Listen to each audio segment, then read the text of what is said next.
New Jersey state funding is a hot mess. Neptune City Edition. This was requested, and here we go.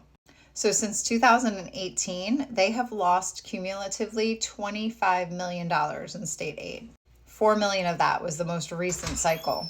So from 2023 to the 2024 school year, the drop was a 34.8% decrease. And that has resulted in the elimination of 25 staff members. And this is the part when people come at the townships that got these cuts that they're saying, oh, they just haven't been paying their fair share. I don't care how much you've been paying or what has been going on. Murphy has been in office for 8 years, and you cannot in anybody's budget think that, like, picture your job getting a 35% decrease in your pay, how that would affect your budget at home. There has to be like a tapering off. You can't just chop somebody's budget 30% and expect them to be able to handle it. As far as the township goes, this actually says that they've been allowed to sell marijuana, and that sales tax from the cannabis has been helping to fill their budget gap for the municipal section. But for their school tax levy in the 23-24 school year, they did a 9.26% increase. Then the 24-25 school year, they did a 17% increase. And cumulatively, that's 26.26%. Now, this says that they needed those giant increases because of the funding cuts, but because they had special education needs, class size relief, mental health supports, and they had to exceed that 2% cap because they just couldn't do it.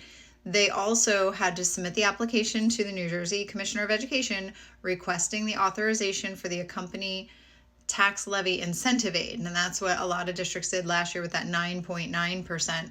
I hadn't seen 17%, but that gave them back state aid. If you increase your taxes so much, the state was like, okay, we'll give you something back.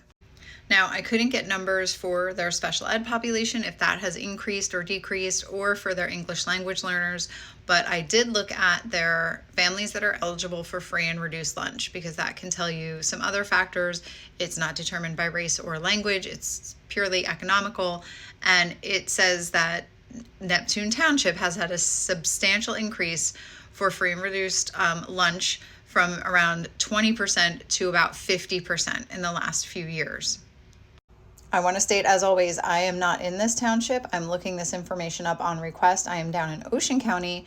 However, this is happening to over 100 districts in the state, and we have a governor's election coming up in November. So use this information to know that you are not alone. You need to contact your senators, Senator Sarlo and Assemblywoman Marin, because they are the committee chairs for the budget committee. And you need to tell them how this is affecting your district and your schools and your students. You have to write to Trenton. You can write to your local reps, but you also need to go to those budget committees. If people don't speak up and it's not bad enough that you're having 25%, 35% tax increases, then they are going to keep doing it. They don't think they've heard from enough people and that we can handle it, when actually it's pulling communities apart and forcing people to leave, all while putting our students at disadvantages. School is almost out for summer. Don't let it go for the summer. Don't let it go for the fall, and then be right back in here next spring looking at your budget with a big old hole in it and figuring it out and being angry. Keep on it. Get people involved. Speak up about it.